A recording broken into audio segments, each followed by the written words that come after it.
Today we talk about how can you enable this sign or know how you can do that on your MobiOffice app. So you just follow these ways, then it's going to work with you. All you have to do in first. So you just go here above this sign, click on it here. So then it's going to take you to your profile. It's going to show for you like this here.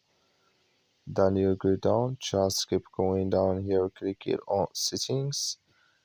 So then it's going to take you to next step here. It's going to show for you like this here. Then you go down, just keep going down here. So then you come here to quick accesses notification panel.